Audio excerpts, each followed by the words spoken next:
Hey, yo, Pro Wrestling Podcast listeners, welcome to the show where we don't sing it, we bring it.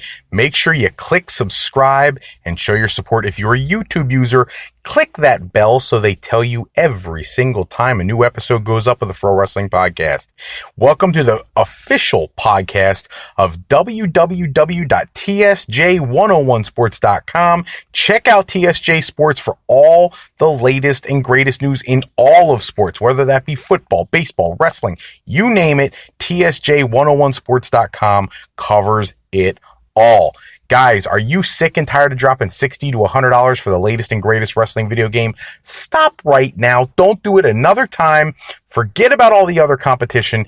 Go to Wrestler Unstoppable, available now exclusively through Facebook. All Facebook users get to create a wrestler. They can sign contracts, get involved in storylines, headline pay-per-views. Anything you think you can want to do, you can do in Wrestler Unstoppable, available now totally free to all Facebook users. While you're at it, stop over to the Pro Wrestling Podcast homepage at ProWrestling.com. Preview all the topics coming to our next show. Get some questions, some comments, anything you'd like to talk about. And then when we do one of our live shows, make sure you use the streaming service that you listen to the show through to give us questions and comments live on one of our future episodes. This episode, lots going on in the world of professional wrestling. Want to get right into it. Hulk Hogan in the news today talking about at 66 years old, he's on his way in for yet another back surgery. And right away you're like, man, this poor guy, he's already had 7 back surgeries. He's been in and out of the hospital so many times, ended his wrestling career. Well, maybe not quite. Conversation shifted to Hulk Hogan and a potential in-ring return, and he made it clear that at 66 years old, Hulk Hogan has his sights set on WrestleMania 36 in his hometown of Tampa, Florida, and he has told Vince McMahon that following this surgery, he is going to get himself into the best shape of his life, and he would like to have one last match, a retirement match at WrestleMania 36. He says he has a really tough time accepting that the last match he had was for TNA Wrestling. I guess that's a pot shot at TNA, but at the time, he thought he was doing the best thing for business. Now, you fast forward all these years, it's time for Hulk Hogan to ride off into the sunset, and he wants one last match. And who would you wrestle against in your last match? And when he responded, he said he would love to have one more match with Vince McMahon at WrestleMania 36. He went on to compliment McMahon profusely, talked about how great he was to work with. And I think, yes, a lot of us are like, we really don't need to see the match again. But when you've done as much as you have, as Hulk Hogan has for this industry, if he wants one last match, if he wants a retirement match, Vince McMahon almost owes it to him to try to find a way to make it happen. And truthfully, I don't want to see it against Vince McMahon. If I'm going to see Hulk Hogan have a retirement match, I want to see Hulk Hogan versus one of two people. Either I see Hulk Hogan versus John Cena, which they have teased in the past, or I want to see Hulk Hogan versus Stone Cold Steve Austin, pay the money, whatever it takes to make that match happen, and give the fans that one-time dream match we never thought we'd see. I don't think we'll see either one happen. I don't think Hulk Hogan will ever get medically cleared to get in the ring through WWE's doctors again, but it's clearly something he has talked to Vince about and is very excited about trying to make happen. Somebody else who's talking about a return to the ring, it's been reported on various media outlets that there are conflicting reports about Edge. Edge, according to his private doctors, has been cleared to return to the ring. This sounds very reminiscent of when Daniel Bryan was cleared to return to the ring, and WWE didn't want to go there because they were concerned about Daniel Bryan's safety. And I need to be clear, WWE is doing the right thing. They are not going to rush a guy into the ring. They're not going to medically clear somebody if their doctors believe that it is a possibility that they could do permanent damage or hurt themselves in some way that they can't come back from. And I respect WWE for that. If Edge is telling you that his doctors have him cleared, WWE needs to at least do their due diligence and check up on the guy and see if there's a way to allow him to follow his dream of getting back into the ring. He is in Pittsburgh today, which is where WWE doctors are situated to try to see if he can get cleared for the ring. Of course, that's all speculation and rumor. I don't want to say anything set in stone, but it's obviously something he's looking to do. I know he was in contract negotiations with All Elite Wrestling because they would have cleared him for the ring. WWE needs to realize that if Edge ever gets free of them and they have not allowed him to return to the ring, All Elite Wrestling probably would, and so would other companies. I think WWE would rather capitalize on the potential of an Edge return than allowing the competition to do so. So it sounds like Edge may be working on and getting closer to a potential in-ring return. That could only be amazing for WWE's ratings and for giving a whole new set of matches that we probably never thought we'd see, like Edge versus Seth Rollins, Edge versus AJ Styles, Edge versus a host of guys who weren't here when he was there before. I, for one, hope it happens.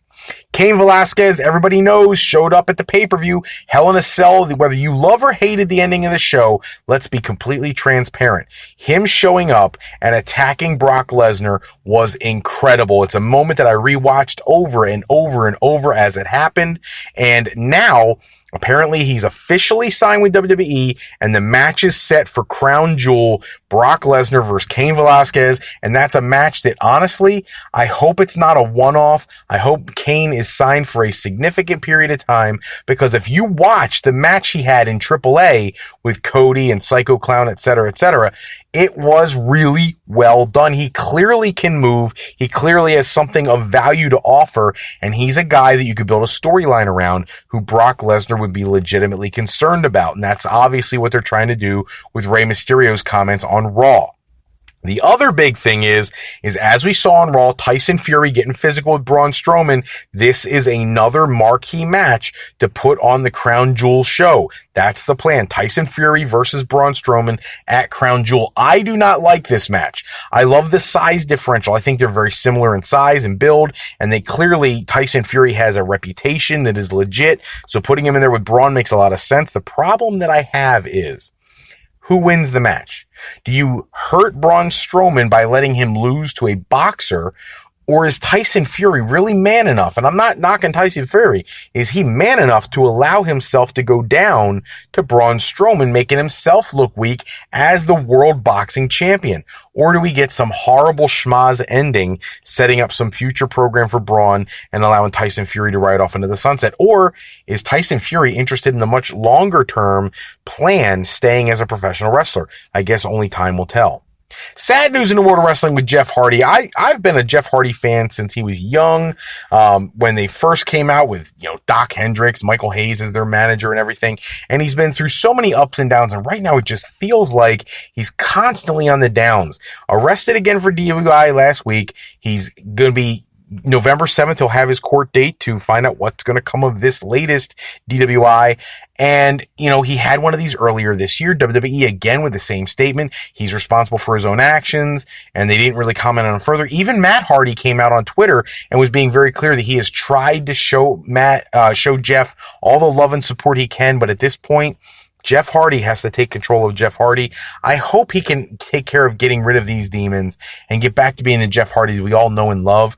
I'd much rather see the one who returned to WWE at WrestleMania only a couple years ago and who looked amazing, instead of the one that we saw in TNA losing to Sting when he was intoxicated. We don't want to see that anymore. We want to wish nothing but good things for Jeff Hardy, and hopefully he gets it together. Got to talk about AEW Dynamite. We know last week they got 1.4 million viewers for their debut episode, and that they stomped NXT. NXT only got, I think it was 891,000 viewers. And at the same time, there's still debate about what do these numbers really mean. Well, let's face it. The NXT show was only an hour for a long time. This was the debut of the 2-hour program, but people kind of got used to seeing the 1-hour NXT, and it wasn't as big a special thing because they had been on USA for a couple weeks. However, they put everything they had out there, and it was received so well. So now my question will be, what happens this week? Now, I think if Hell in a Cell had ended differently, we'd have a much closer competition this week. But now, because of the ending to Hell in a Cell, a lot of fans are frustrated with WWE. I feel like they're going to tune into Dynamite just because they're frustrated with Hell in a Cell. And that could only hurt NXT and help AEW Dynamite in the ratings war on Wednesdays. And I know neither company wants to acknowledge it's a war, but it really, you're always warring for the ratings. So it is in some way a war. And I think over time they'll level out and balance out, and people will figure out, and if you haven't already, if you got a DVR or a TiVo, you can record Dynamite at 10 o'clock and watch NXT at 8 o'clock and watch them both. That's what I'm doing. Watch both shows. They're both incredible. We did hear in the news last week, CM Punk and Fox apparently have a done deal. It's official. He should be a part of that Fox show. I think this is just the first step. I don't think he's as close with WWE yet as some people have made him out to be. But I do think he's closer than he's letting on to be. So we'll have to keep our eye on that. But I am glad to hear that the Fox deal is apparently a done deal. Good thing for CM Punk. Good thing for wrestling fans. Hopefully that goes nowhere but up. And maybe we get a chance to see him in the ring. If Stone Cold's not going to get in the ring with Hulk Hogan at WrestleMania, I would love to see him get in the ring with CM Punk. Medusa and Lacey Evans, earlier this summer they were having a Twitter war, and apparently Medusa has announced that was a total work, but that she wouldn't mind having one last match with Lacey Evans. I, for one, would love to see the match. I think they would put on a clinic. Medusa, even at her advanced age, I think could still go in the ring and put it on, at least for one night. I hope they get it done. Apparently, Vince is not high on the idea, but we'll have to wait and see. Don't forget this week, Dustin Rhodes and Hangman Page taking on Chris Jericho and Sammy Guevara on the AEW Dynamite show. That is the main event. They are doing a great job of coming up with main events that don't give away the house and don't give away all the programming in such a short while. And that's an important thing to note in such a young company. Usually they try to do everything they can right up front, and there's nothing left for the mystique later. This is not the case here. I think they're doing a great job of building this, and I'm really looking forward to this week's show. The other show I'm looking forward to is SmackDown. 3.869 million viewers last week. We know that's almost double the viewership they had the week before. Incredible ratings. Let's just hope WWE could keep that going. And they've got special segments, my understanding is, for this week's SmackDown show. Hopefully they keep the people engaged and interested in everything they do, because last week's show was one of the best SmackDowns I've seen in quite a while. I'm looking forward to seeing what they do this week.